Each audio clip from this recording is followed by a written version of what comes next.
Welcome to the panel discussion on climate resilience. I'm Emily Lockhart. I am with the New England Aquarium, and we have a fun hour and change together. We are going to do this in a sort of a relaxed format. I'm going to talk a little bit about the aquarium, and then our esteemed panelists are going to talk a little bit about where they're from, and then we'll have some Q&A. And I will add with Q&A, so you can start thinking now, I have free aquarium passes for people who ask questions. So if you like the New England Aquarium, also called the Boston Aquarium by our esteemed town manager, whatever you want to call it, the aquarium, start thinking about questions now, get your free pass. So hi, let me just start off by saying it's honestly just fantastic to be together and get a chance to talk about climate resilience. The New England Aquarium, which you may know as a place where you saw Myrtle the turtle, or you've seen the penguins, or sharks and rays, is a fabulous place. We welcome 1.4 million visitors through our doors every year, but we do more than that, and that's why I'm here. We also have a research arm called the Anderson Cabot Center for Ocean Life. We have 40 scientists and researchers who are looking at all kinds of issues and trying to solve interesting puzzles related to ocean life, from whales and dolphins to turtles and sharks. And then we also work on policy and advocacy, making sure we're thinking about the ocean from a point of view in our state and federal elected officials. And then we also work with the market, which is something that I don't know if any other aquariums in the country do. And what I mean by that is we engage in something called collaborative conservation, where we are working directly with market actors, whether it's big industry or if it's startups or it's investors, and we're figuring out ways for all of those people in the market to be bringing ocean conservation into what they do. So let me just quickly go through a couple of slides. Let's see. There we go. So there is the aquarium. You know, we say the New England Aquarium is who we are. Ocean conservation is what we do. Over the 50 years that we have been in existence, we are keenly aware of the responsibility that we have to make sure that we are not just talking to the public about the cute animals that are within our walls, but also thinking about the policy and the research and the market solutions that are part of the solution for making sure we keep our ocean healthy. So the Balanced Blue Lab, that is what I run. So the Balanced Blue Lab, as you can see, we amplify ocean health by working directly with private sector partners. That whale, by the way, is a picture that was taken off the shores of Bora Bora just this summer. It's a beautiful juvenile humpback, and we are delighted to be working with whales like the humpbacks and the right whales, and working with industry to think about how do they work cooperatively in the ocean and respect these beautiful animals, which is something that's, even when you have hard days at work, it feels pretty good to be thinking about things like that. The Balanced Blue Lab, 3 vectors that we work with: industry, innovators, and investors. With our industry, we work with big seafood companies, seaweed companies, aquaculture companies, helping them think about best practices they can put into place to make their product more ocean healthy. With innovators, we run something in collaboration with our friends at Sea Ahead called Blue Swell. We are in our 5th cohort, and actually one of our panelists today, Josh, is in our Blue Swell program, where we're working on helping to develop blue tech companies that are trying to use the ocean responsibly. And then with investors, also a program that we run with our partners at Sea Ahead, we are doing investor education in various verticals of the blue economy. So we just put out a paper on marine carbon dioxide removal. We previously did papers on aquaculture and the innovation in the aquafeed side of things. So part of me wants to be over at that aquaculture panel right now. That's an incredibly important issue. We also are going to be putting out a paper later this year on coastal resilience, which is what ties in a lot to what we're going to be talking about today, I think. And then just very quickly, moving into sort of the topics of the moment here, nice picture courtesy of NOAA. As we are all keenly aware, climate change is here. This is not getting ready for it. This is how do we deal with it. We think about climate change and climate resilience, I think, in terms of three things. We think about adaptation, we think about mitigation, we think about retreat. I was just talking about this outside of our little coffee break. These are three big concepts, but what that actually means, our panelists are going to talk a little bit more about in just a minute. And I will say the reason why we're here, and no, that's not me, but it sort of could be me because I do scuba dive a lot. Our global ocean is the key to climate resilience. I think that we all get that at some level. That's why we're here. But as we think about how important the ocean is for our planet's health, right? 71% of the Earth's surface, 50% of the oxygen that we breathe comes from the ocean, right? There are literally hundreds of millions of species of creatures, animals, and life in the ocean. And we want to protect it, but we also want to use the ocean responsibly. And part of what the New England Aquarium believes very much is that the ocean does need to be used. We just need to figure out how to do it the right way. So at this point, we get to talk about how we're going to do that. And when we think about climate resilience, we need to think about it, I think, through partners in research. So our Atlantic Resiliency Innovation Institute, we're going to hear about in a second.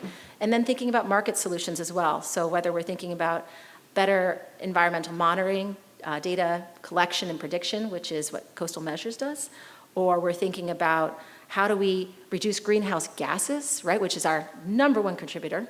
I think we can't possibly have a conversation without talking about how we get off fossil fuels. And in the meantime, think about how we make our technology more efficient. And 13 Mari is actually doing that incredibly well with the shipping world. So as we turn it over to our panelists, I'm going to give very quick introductions and then hand it over. So Jeremy Devaney here is a banker and nonprofit leader with 20 years of banking experience across multiple commercial and retail product lines, including real estate financing, aerospace and defense, investment banking, and private equity. In addition to being the president of the Marshall Chamber of Commerce and coach to lacrosse and other wonderful activities for his kids, Jeremy is the executive director of the Atlantic Resiliency Innovation Institute, which is a nonprofit which unites education, community, industry, and workforce to provide coastal hazard mitigation solutions. Welcome, Jeremy. Thank you. We have Josh Humberston next to Jeremy. Josh is CEO of Coastal Measures, and Josh leads Coastal Measures in the mission to build a unified environmental data platform that offers unprecedented ease of use and access to AI tools. Coastal Measures is a startup focused on intelligently fusing environmental data to provide new insights that enable informed action. Welcome. Thanks, Josh. And we have Krasimir Fotev, founder, CEO, and chief Sci of 13 Mari. Krasimir is a physicist turned IT professional turned company founder with 13 Mari. And 13 Mari is a maritime tech company that reduced the cost of fuel in maritime by retrofitting the vessel hull with smart passive elements. 13 Mari's award-winning product has been developed in collaboration with NATO and DARPA partners. Thank you for being here. And at this point, I'm going to turn it over to Jeremy to talk a little bit more about the Atlantic, let's see if I can get this, Atlantic Resiliency Innovation Institute. You got it. Yes. All right. So you have slides? I've got some slides if you want to pull them up. right. I mean, I try to We're go gonna through switch these slides? quickly. I'm not a Okay. fan of slide decks anymore. Fair so. enough. All right, guys. So real easy. We're going to start talking about this as ARI instead of the Atlantic Resiliency Innovation Institute because ARI is a hell of a lot easier to say. So ARI is an idea that we came up with, stemmed out of the Marshall Chamber of Commerce. About 9 years ago, we started working on this as an economic development effort. As you can see, independent nonprofit bringing together scholarly, community, and industry resources to provide workforce development and incubate next generation of coastal hazard mitigation technologies and solutions. Really, why are we doing this? You can see on the right-hand side, those are some artificial harbors that were built during World War II that sat off the beaches of Normandy and enabled our troops to be able to land and successfully rescue Europe from the clutches of the Nazis. I put it there because that was 80 years ago. They figured out how to stop the waves from hitting the beach. The anniversary was this summer when we launched the initiative officially in our town. So we need to have a better understanding of what's going on at the interface of where the coast meets.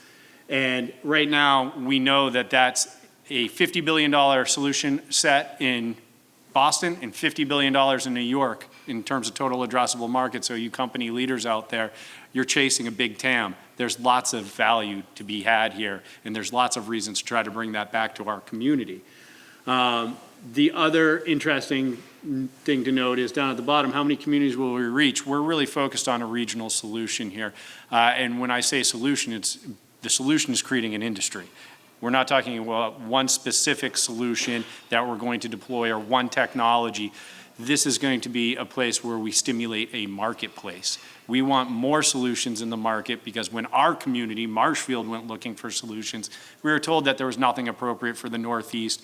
And you'll see in a note down there in the bottom bullet, the only national lab that's studying this problem right now is the U.S. Army Corps of Engineers Field Research Facility down in Duck Island, North Carolina. They're designing products and solutions for the exact incorrect coastline to ever be applicable in the Northeast. They have flat tides, shallow tides, soft rolling waves most days with large barrier beaches.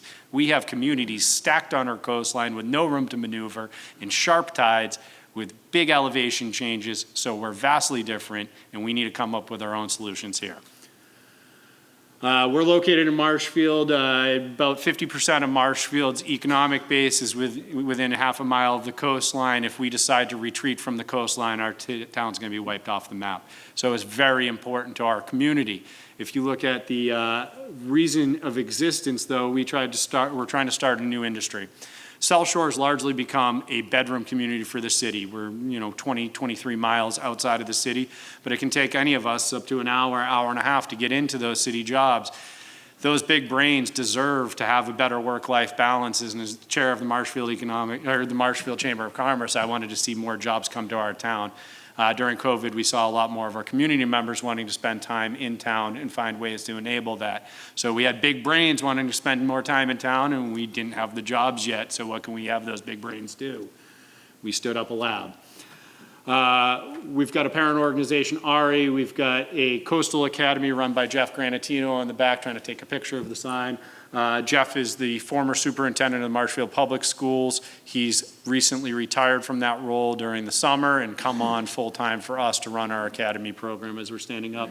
On the other side of the ledger, though, we do have the Marshfield Coastal Hazard Lab, fully independent lab where we're going to incubate next generation of solutions. And then really we're going to look to seed between these and have our students working in the laboratories, and we're going to look to commercialize new technologies, bring them to market, and have commercialization partners. So if you guys are commercial bankers out there like me and want to put your head to good use on how to bring these out into the marketplace, this is the way we're going to do it. We were talking about the nexus of business and solving these big global problems. This is where we're going to do it. Why civil engineering? It primarily comes from that economic development push. The salaries around coastal engineering, civil engineering are extremely high. We didn't want a workforce development program that was going to wind up delivering students that weren't able to really cover their own education costs or sustain their families longer term. We wanted to find ways to draw some of these high dollar jobs out of the city and put them back here on the South Shore.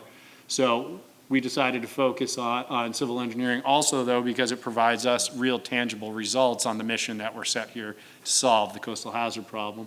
There's currently 600 plus open civil engineering jobs in the state of Massachusetts. Our skills are largely going to be focused around heavy construction, sensor management, sensor replacement, big data, 3D printing, computer science, Python, GIS, CAD. We want our folks to be able to walk out the door with a certificate and immediately go and work for environmental or coastal hazard or coastal engineering firms. Why Marshfield? Well, we're the closest you can get to Provincetown without crossing the bridge. So we can cover essentially all of Massachusetts coastlines. There's really only two things Marshfield is known for in this world. You come down to enjoy our beaches and our lobster rolls, or you flip on the 5 o'clock news and you see the storms breaking over our coastline. They either show up on our seawalls or they show up on Plum Island, and we started to scratch our heads. Why does the news media show up in our town, but science never does? So this is really the next step of that problem. Marshfield also benefits from a very aggressive harbor master who set up an array of 30 real-time live feed cameras that we can piggyback off of as the beginning of our sensor network. And then in addition to that, Marshfield's really leaned into FEMA's CRS PPI program. I sat on that committee for town. We moved Marshfield to a Class 7 community. We're one of only 2 in the state. Gets our town a lot of benefit in terms of our flood insurance premiums. But that really opened our eyes to the need for change. The community fought a long battle with FEMA from 2015 on, still kind of goes on a parcel by parcel basis, where they use the incorrect underlining based maps to support their firm map updates. Marshfield had to go to battle with FEMA for 2 years before we were able to get it removed. And it was because of a lack of accessibility to science and a lack of accessibility to resources, because there's not enough people that understand these problems in our community and can volunteer hours to do so or be employed in the community to do so. There's some pictures of some of the fun sensors that we've got out there that we've got access to. There's FLIR, there's real time, there's 4K cameras that we've got streaming, and we've got partners up at Northeastern. We've got an MOU with Northeastern that we've got underway. We're in the process of creating a co-curriculum with Northeastern for our high school students in Marshfield. So as you take classes at Marshfield High School, you'll get credit up at Northeastern. We're also in the process of signing MOUs with other academic institutions. Recently had meetings with Mass Maritime. They went extremely well, and hopefully we'll be announcing engagement with them on an official basis as well. What our goal really is to provide a platform for students on the South Shore to take a half measure and test out how much they like these end markets. What can they do if they can't afford to access university level academics, but they want to start to get certifications where they can go out and retain a real job? We all know when students hit our HR desks, there's a lot of training left to be done before they can go out in the field. If we can get a student a jump start on that, they're a heck of a lot further on the career path than they were when they started. Our first academic class we're looking at launching hopefully in the spring. Our federal funds have been held up, so this slide's been reframed a number of different times. The federal budget, you all might know, was supposed to be awarded earlier in the spring. It dragged on. So here we are talking about spring of 2025. Initially, it's going to be an express program. We're pulling off-the-shelf curriculums from a number of different academic partners, and we'll sprint to get some kids certifications, but we're going to build a customized curriculum focused on the areas we were talking about earlier. And those certificates will allow the kids to continue on with a 4-year program, just like the community college programs do today in the state of Massachusetts. Over the next 5 years, we're going to grow our permanent staff. So as I started, this is an economic development effort. We want a permanent business entity in our community driving these decisions outside of the municipal decision makers. We're transitioning our operating budget from our original federal grant to state funding solutions, partnership funding solutions, academic funding solutions. It's going to be a long roadway. If you guys are in industry, we've got a lot of work to get organized on this. We're going to start running our cohorts 2 a year, 40 students a group. Hopefully over the next 5 years, we're going to be touching anywhere between 300 and 400 students and getting them out there with certifications. And then we're also looking to do STEM engagement across the South Shore and a number of adjacent communities, really ranging from Plymouth on up to Quincy. And then really adding the value to the communities themselves. We want the municipalities to have access to this data. We want the municipalities to have access to the science going on and host community days. You can see it's really a flywheel we've tried to design. We want geographic density of talent, just like Silicon Valley or Woods Hole.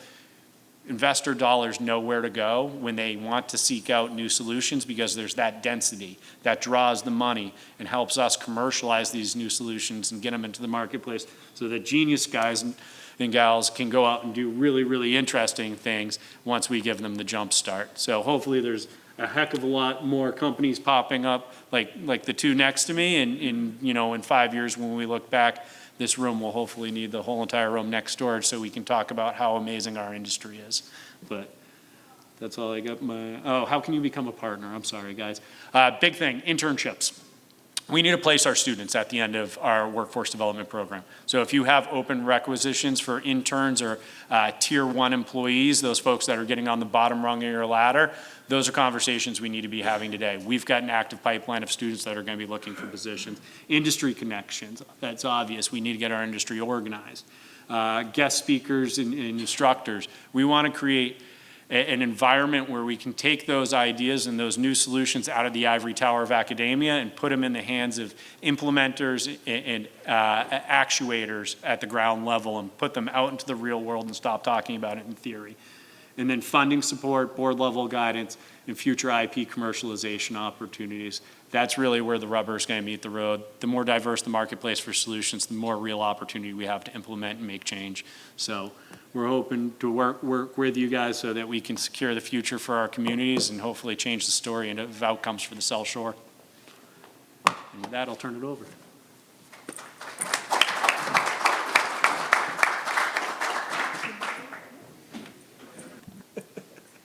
Okay, perfect. Thank you so much for the invitation. I'll go through the standard investor presentation of 13 Mari, and then we can talk about the interest in Massachusetts and what we're looking to achieve. So, what is 13 Mari? 13 Mari is a novel passive boundary layer control method with, in other words, energy-saving device applicable to shipping. The solution is passive. It's mechanically simple. It's applicable to any vessel. And it was tested in a sea trial here in Massachusetts about 1 month ago. The problem in maritime, it's obvious. The fuel is the number 1 operating expense. The CO2 emissions must see a very drastic cut. There are the Poseidon principles, cutting funding for vessel owners that are compliant with the new regulations, etc. We estimate the market to be big enough for the company to exist. It's either this or that, depending on how well we perform in actual operational conditions. But again, big enough. This is why everything started for 13 Mari. This is Luck Bay in the Caribbean on the island of Bonaire. There are 3 islands, Aruba, Curacao, Bonaire, Lower Antilles. It was a very windy day. I was windsurfing. I noticed 2-dimensional ripples on the bed of the bay. And because of my education in physics, started thinking that if these ripples are persistent, then they must assist somehow, keeping the system in a low energetic state from the physics principle of least action perspective at least. And with this, I started looking for partners to develop the solution further. It turned out after research that the 2-dimensional ripples turn into 3-dimensional Barkan type of dune. What you see on the video over here is the flow behind one of the initially designed elements resembling Barkan type of dune. What is depicted is the turbulence intensity. The indentation toward the center suggests a faster flow, about 10 to 12% bigger mass transport. And considering that this is a fully turbulent regime in this simulation, we estimate about 20% less drag. I wasn't aware of a theoretical development from 2002, but over there, the author Koji Fukugata puts the upper limit of a boundary layer control method, passive or active, at about 24%. So it's a very simple device. Now, in relation to maritime, based on the latest towing tank work, we install between 6 to 10 elements on the hull of the vessel. They're relatively small, made of composite, about 1% of the length. And with them, we target about 3% fuel consumption reduction.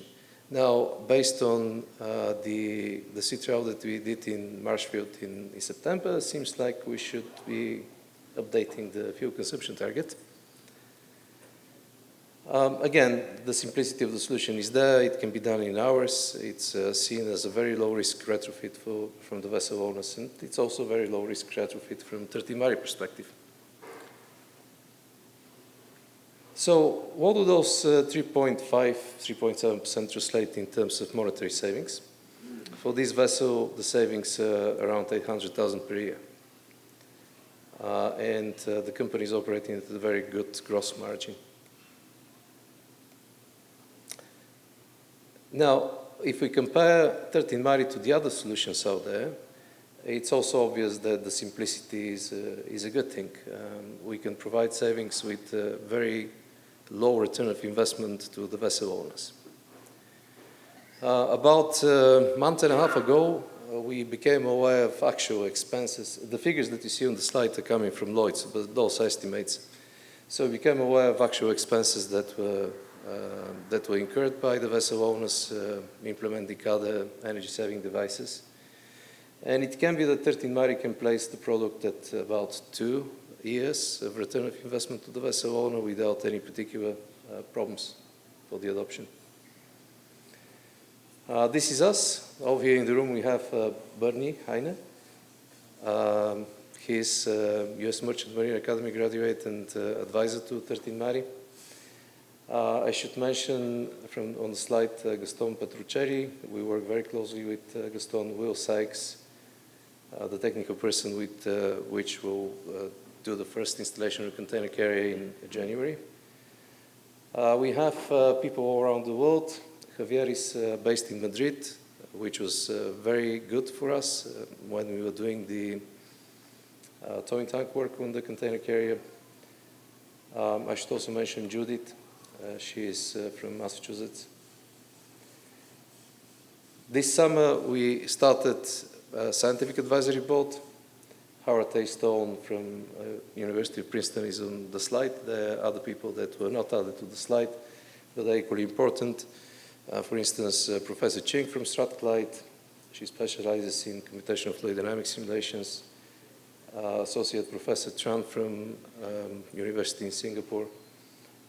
Frank Fish is also joining the scientific advisory board meetings. This is a slide that explains where the observed 7% into the towing tank on a flat plate came from. I'll quickly zip through that. We manufactured elements. We did multiple iterations on how to quickly install the elements and do this more reliably. This is the result from the towing tank work from Madrid on the container carrier. So we generally observed 2.1% energy savings on a very modern 2-year-old container carrier. The vessel owner believes that these results from the towing tank would translate to about 3% fuel savings in actual conditions. We'll know soon. The company's fundraising, to date, we've been supported by the industry, and hopefully we'll continue being supported by the industry. The reason for the 3 million fundraise is to develop a computational method which will allow the company to scale better without having to go into the towing tanks. In terms of partners, Fuyu Kyun is the biggest investor in the company to date. We executed an MOU with Njord, and this is accelerator advising vessel owners on what type of energy saving solution should be implemented. Swire Shipping placed the initial commercial orders. Nikon Shipyard is the biggest vessel builder in Japan. Those are some of the other partners that we have. We won the Captain Stable competition. We work with Aerotech on computational fluid dynamic simulations, Enki Marine, Otko Strito, and Swimex manufacturers of the elements. The solution can find application in other verticals, and it will be interesting to develop this. We will be working in January with the Von Karman Institute in Belgium, connected to Airbus and the European Space Agency. So it will be interesting to see in a series of experiments over there to what extent the elements can work and to define in what other verticals we can find suitable applications for them. And with this, here's the conclusion. Again, low cost, patent and innovative approach. This can lead to CO2 emission reductions. There could be applications in other verticals. It's a very simple solution. It needs to be further developed, though, further optimized. Now, the interest in Massachusetts is because of the talent that is here and the universities that are available in Massachusetts. And we believe that we can do a lot with this. And creating the scientific advisory board is the first step toward that. Thank you.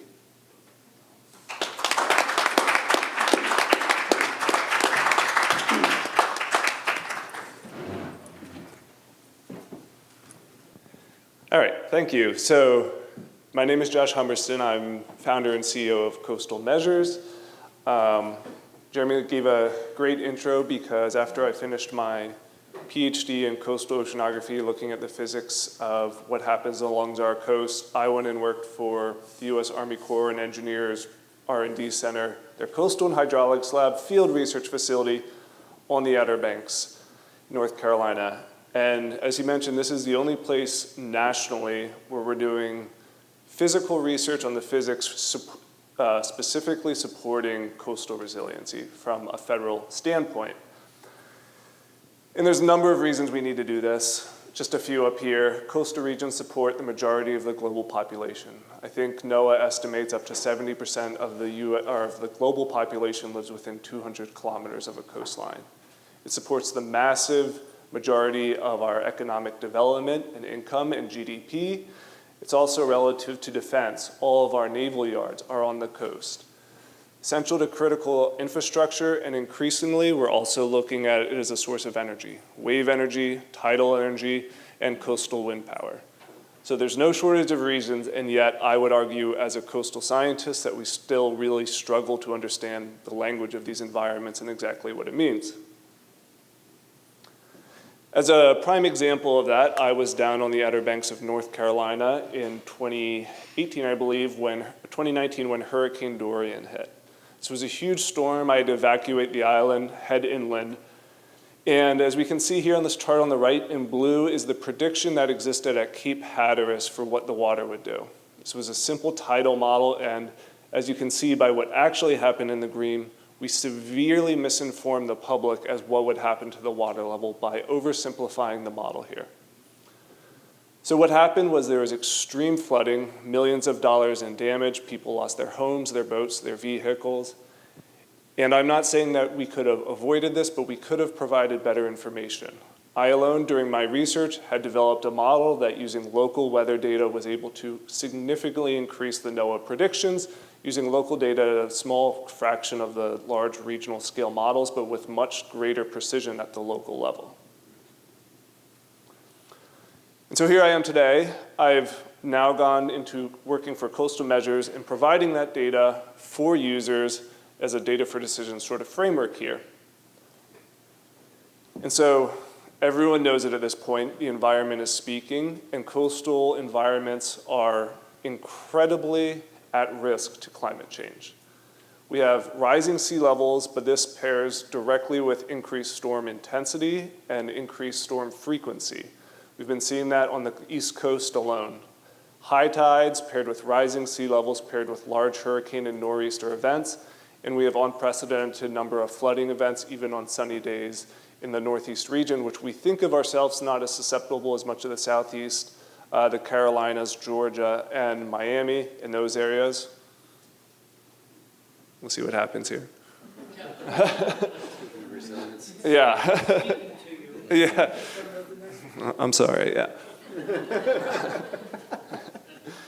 So I'll get to the crux of the problem. It's telling me to hurry up. What is the problem? So we have hundreds of billions of dollars of damage occurring in the United States due to coastal hazards every year.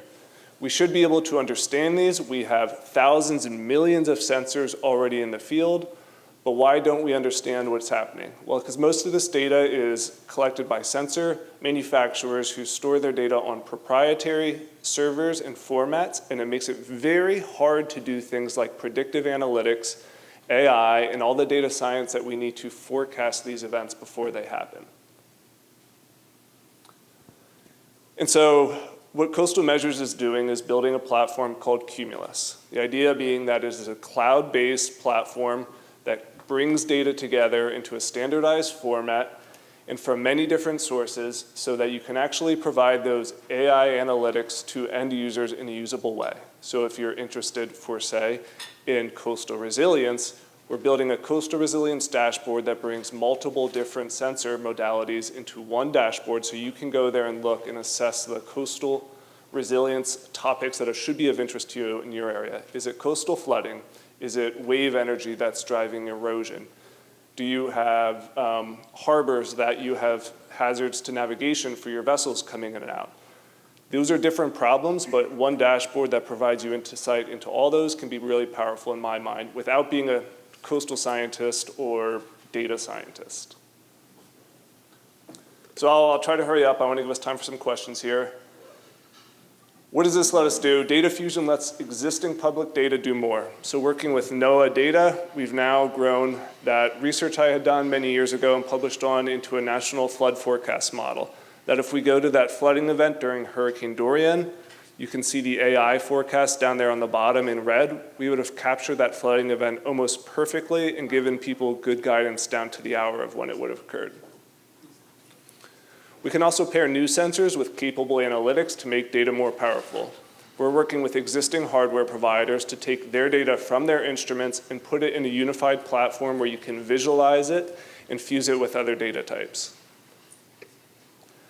And finally, we're working with innovative sensor providers and analytics to provide new opportunities. We're working with the Army Corps of Engineers, who has an X-band radar system. Using the physics of the surface of the ocean, they can actually map spatial currents of rip currents. They can look at swimmer safety issues. They can also look at erosion in real time as it unfolds, or wave directionality. So waves are actually one of the major drivers of coastal flooding because you have a momentum flux towards the beach. You can actually start to pick apart this risk and understand it from an insurance perspective by guiding those decisions based on the physics of the environment as sensed by these sensors. So here are some of the things I talked about: strategically fusing presenting data for next generation coastal awareness, working on things like a coastal resilience dashboard. We also are funded to build an aquaculture dashboard, working with our sensor partners, so that if you're an oyster farmer and you're looking to go out to your farm that day and trying to decide if you want to put new spat baby oysters in the water, if you want to harvest your crop, or what is your most likely route to get optimized yields from your crop, having data to support those decisions, it goes a really long way versus just, I'm not sure what's going to happen here, I have no information, I don't have sensors, versus this is actually useful to them. And we're continuing to work with the farmers themselves because we're not oyster farmers, we're data scientists, but they can tell us what we need and we can provide this dashboard for them. So I want to save time for questions, so I'm going to wrap up quick, but that's us. We're Coastal Measures. Feel free to reach out. Always happy to talk about use cases.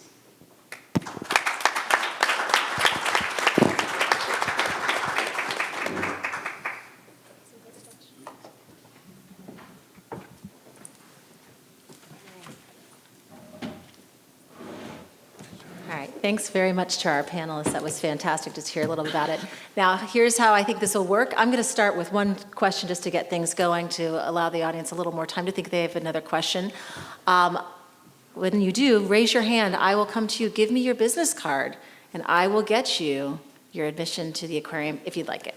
So, before we get to that, this is supposed to be fun, right? We're going to have a little fun this afternoon. Who doesn't love the aquarium? I think that one of the things I was listening to, and I think there's a question for all three of you, what is the intersection of business and working with scientists, working with researchers. What do you see are the biggest advantages and disadvantages? Because I think you are each doing that, coming out of business, coming out of the science world. How is that intersection going? Is there anything that we can be doing better in that realm? So I'll just start there. And if you can just talk right into there. Aligning the time scale. Aligning the time scale? Is one thing, yeah. It's very difficult to work with universities because everything happens on a really extended time scale instead of on a compressed time scale that's required for the business.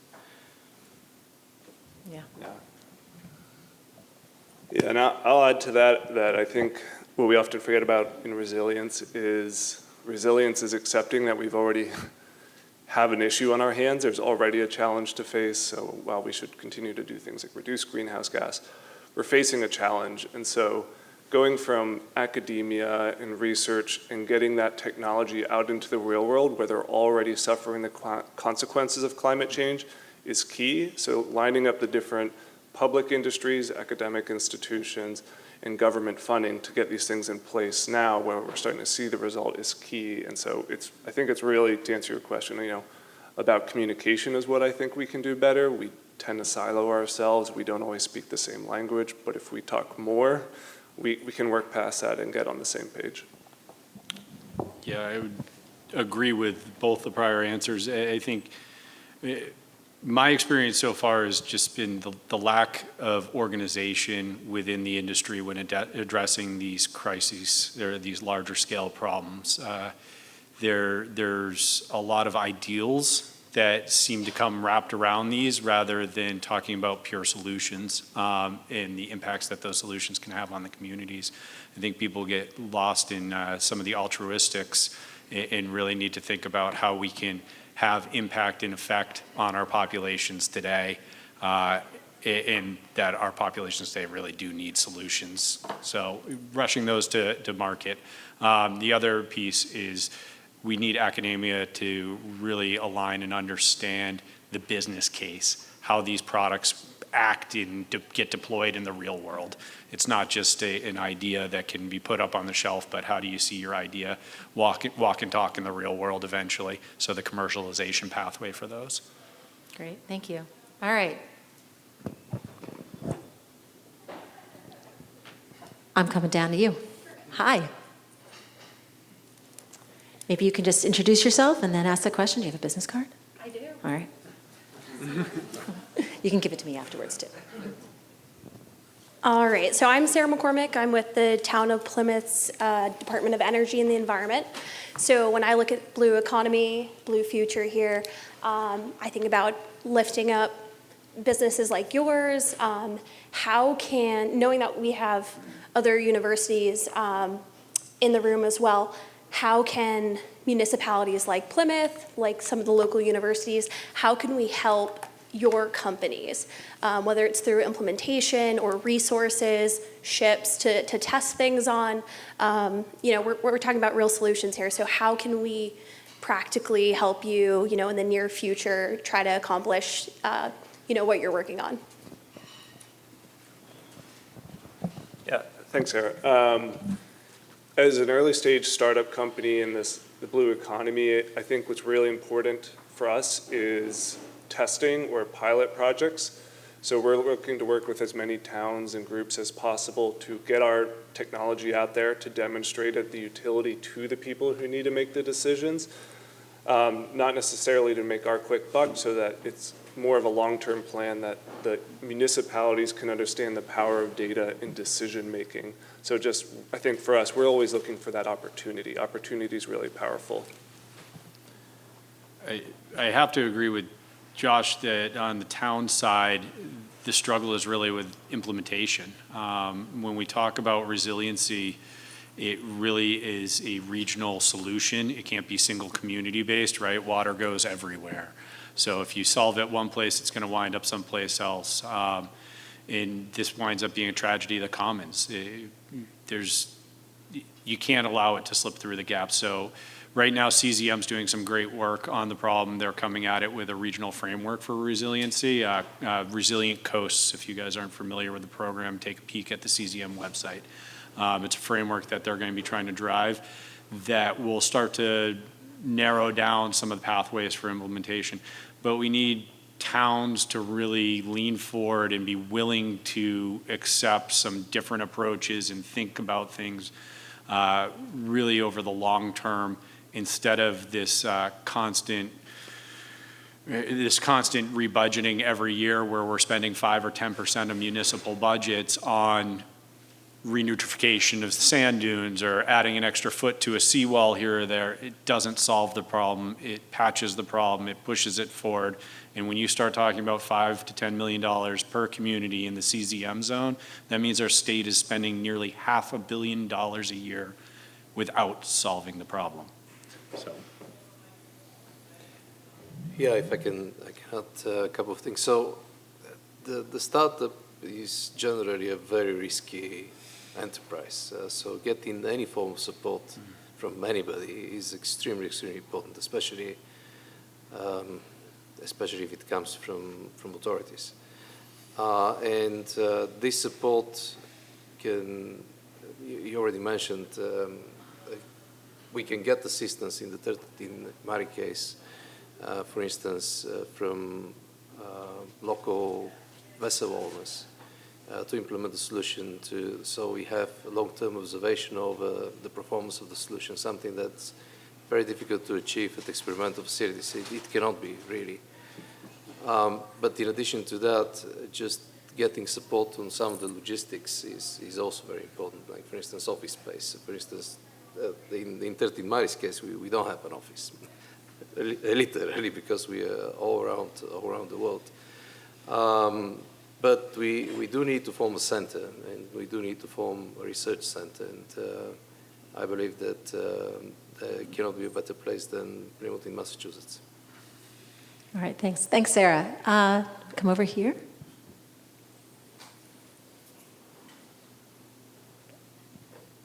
Hi, my name is Nick Dolakia. I'm a professor emeritus, University of Rhode Island.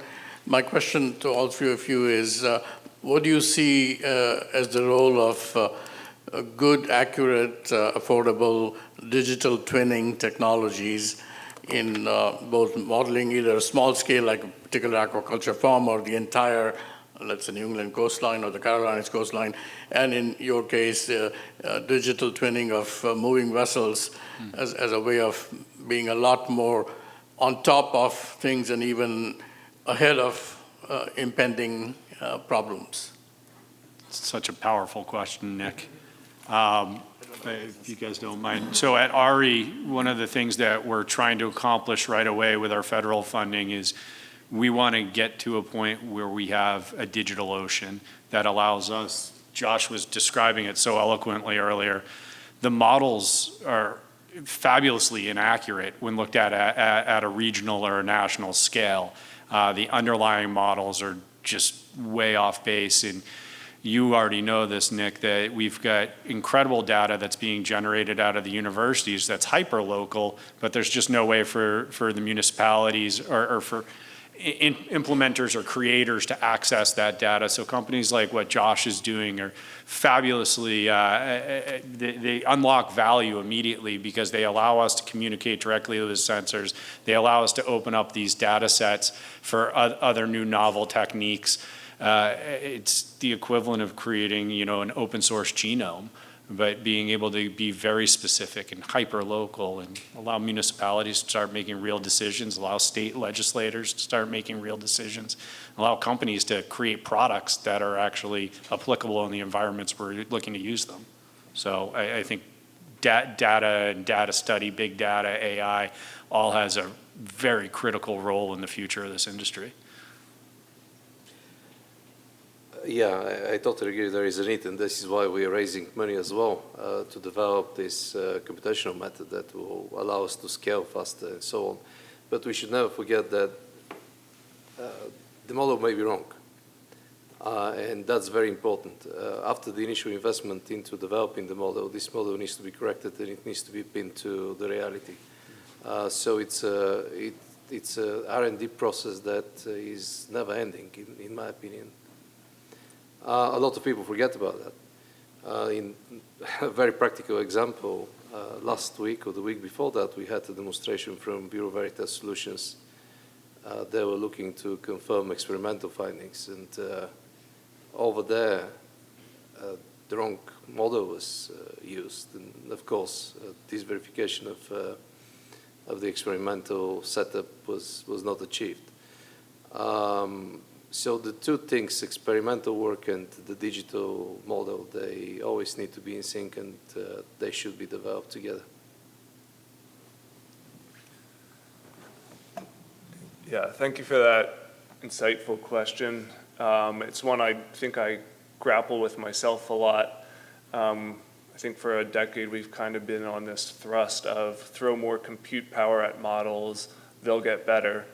And while to some extent that's true, until the day we're able to model the physics of every water molecule, we're not going to be able to model the oceans with 100% accuracy.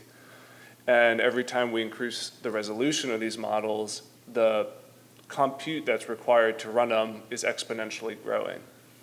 So while I think it's valid to continue to grow numerical simulations to model ocean dynamics, it's absolutely essential to also have local data, hyperlocal data, help pin those models down in specific areas of interest.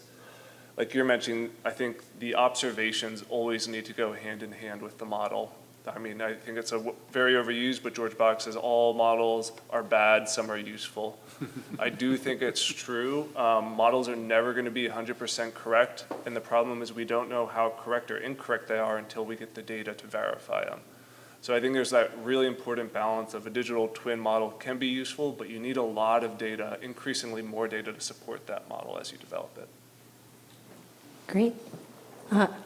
Come over and see my friend Haley. Haley can get a ticket to the aquarium whenever she wants. She works at Sea Ahead. We're partners. So this question is for Ari, and then pertinent for both of you guys. How do you guys identify the types of technologies that you use in your projects?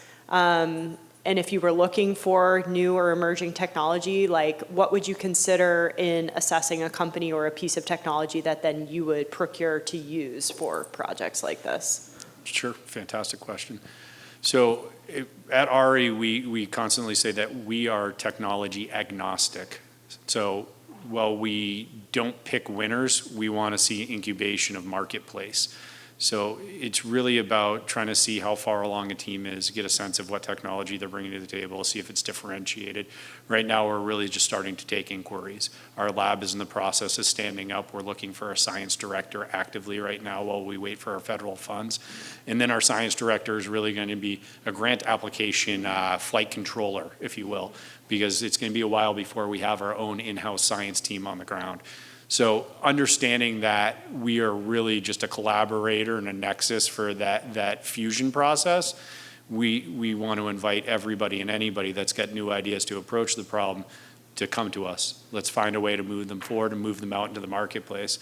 A really interesting technology that came to us more recently that has no application in our geography is a rail car solution. Bear with me a second. I don't want to make it a long story, but it piqued my interest when it came in. And two former aerospace defense engineers came to us, and they wanted to take a bunch of rail cars and put them on the coastline of Marshfield and do a temporary seawall that could be rolled in and rolled out. Well, there's a number of problems with that besides the weight of a rail car sitting on top of a coastal dune, and we don't have any spur line out there to get the cars back and forth. So, you know, Josh is 100% right about the compute power and the challenges here. When we look at some of the gaming systems out there in the marketplace today, whether it's an Xbox or a PlayStation, the simulation technology has come leaps and bounds since all of us were in school. And the fact that we can't do real-time, hyper-localized simulation is really the problem that we're trying to unlock for our innovators and entrepreneurs. We want to be able to have a test bed for those solutions that they can operate in simulation in really level one R&D before we start pushing down the commercialization pipeline and put them out into the real world and scale up and bring investors in. So there's going to be really, the DARPA framework is what I work with when I start to think about this stuff. There's different levels of R&D that are going to take place and different levels of tests that are going to take place. Great. Josh? Yeah, I'll add on really quick to that. I mean, when I think about, you know, what you're talking about, it is just that spirit of collaboration. I think we're in a big enough problem space that there's no need to be territorial. There's a multi-trillion-dollar problem globally. So coming together and honestly, if people, you know, saying truthfully what they have to offer and bring to the table helps open those doors for collaboration. Great. And I think we have time for one or two more questions. Oh, Glenn. Okay. Glenn Gorkwitz with Woods Hole Oceanographic Institution. I will need your business card. A bit later. I have a question for Josh. I thought that was really interesting that you showed how that forecast was improved by artificial intelligence there. And I'm curious, did the improvement, did the model have dynamics in it, or was it statistical? there? And then also, was there more data that was used at like higher resolution? You kind of implied it was a hyper-local model that you were running. Yeah, thank you. I'd love to get into the weeds on this. So it was based on a NOAA water level sensor that was already in place. So it's hyperlocal to that sensor, but what we did was we pulled in global weather modeling into that model. We also pulled in a wave buoy that was nearby, as well as a wind anemometer in the area. And so we were able to develop a model relating the 5 main causes of coastal water level change, which is wind, barometric pressure, wave momentum flux, and bottom drag. And I think I missed one in there, so I'm happy to add later. But to create a hyperlocal model for those sensors and what it would be, and then use weather forecasting to predict forward what the water level change will be. And where AI came into the mix then was that those are not really simple linear models or even logarithmic models relating those two. So AI helped us pick apart those more complex models relating 5 or so different sensor streams to the water level change. Hopefully that answers your question. And I think we have time for one more question. There's one more out there. Okay, then I get to wrap up with my favorite way to end any panel conversation, which is when you think about the pain points that you're dealing with respectively, and you think about what your biggest challenge is that you'd like to have addressed, and if you can say it in about maybe 15 words or less, and you can't use money, because we know money, we all need it. We need more funding, right? Doing raises, getting grants in, whatever it is. But what would you answer to your biggest pain point that you'd love to have resolved that's not money?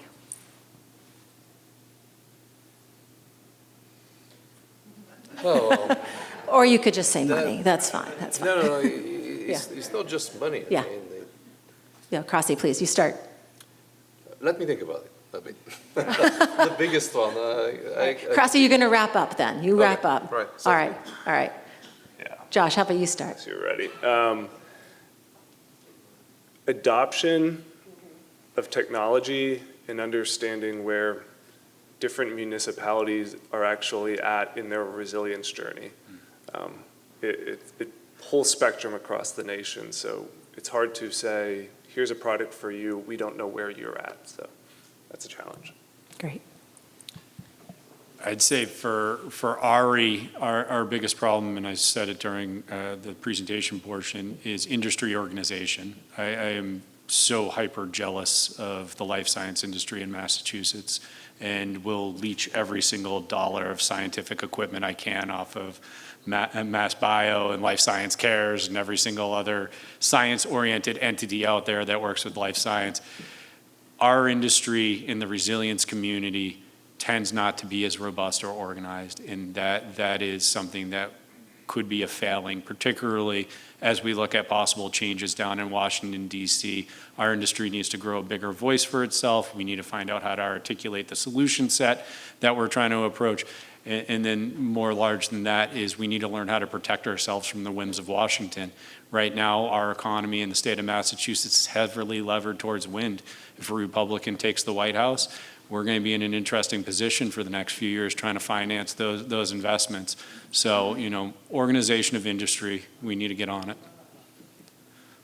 Great. Thanks, Jeremy. That's awesome. All right, Crossy, you ready? But it's somewhat money.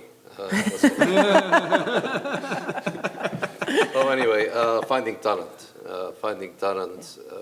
that can take on certain tasks, and us being able to reliably delegate to this talent. This is a very, very, very serious problem that we have to overcome. And from that point on, of course, receiving support from authorities and all that, but it kind of ties to the talent too. That's great. So adoption, organization, talent, right? I think those are 3 very powerful words to end this panel with. Thank you, big thank you to our panelists. And thank you all. I think we go to a coffee break now. Is that right? Coffee break.